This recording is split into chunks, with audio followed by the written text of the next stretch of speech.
6 visites officielles. Aucun autre dirigeant n'est venu autant aux États-Unis que Benyamin Netanyahou en un an. Aucun n'a autant parlé à l'oreille de Donald Trump, jusqu'à ce que les deux hommes décident de partir en guerre ensemble, contrairement à ce qu'avait toujours promis le président américain. Au point que certains, comme ce vétéran, s'insurgent jusqu'au Sénat. Personne ne veut se battre pour Israël. Tout s'est accéléré ces 3 derniers mois à l'initiative de Benyamin Netanyahou.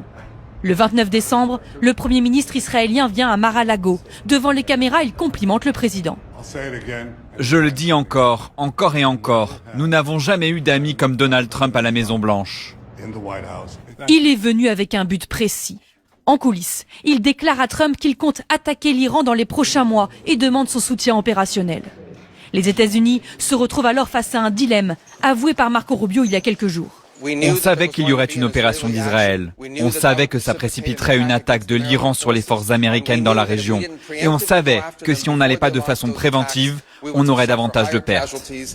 Début janvier, les manifestations prennent de l'ampleur en Iran. Donald Trump envisage des frappes ciblées, ponctuelles, mais pas une guerre. Nous sommes parés, prêts à y aller.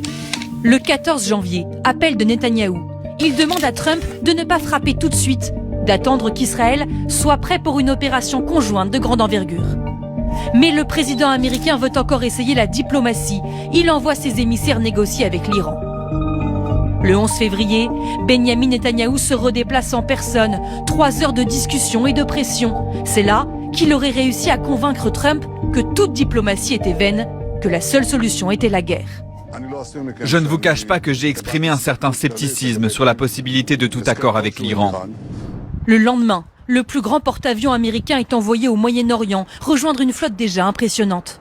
Le 13 février, Donald Trump parle pour la première fois de changement de régime. Ce serait la meilleure chose qui puisse arriver. C'est lors d'une ultime discussion au téléphone le 23 février que le sort de l'Iran est scellé. Quand Netanyahou laisse entrevoir à Trump la possibilité historique de faire tomber Ali Khamenei. Accusé de s'être fait tordre le bras par Israël, Donald Trump se défend.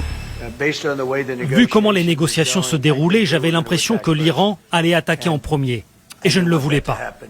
Donc c'est plutôt moi qui ai forcé la main d'Israël. Le risque pour Benyamin Netanyahou, c'est que Donald Trump finisse par le lâcher si cela lui coûte trop cher politiquement, ici, aux États-Unis.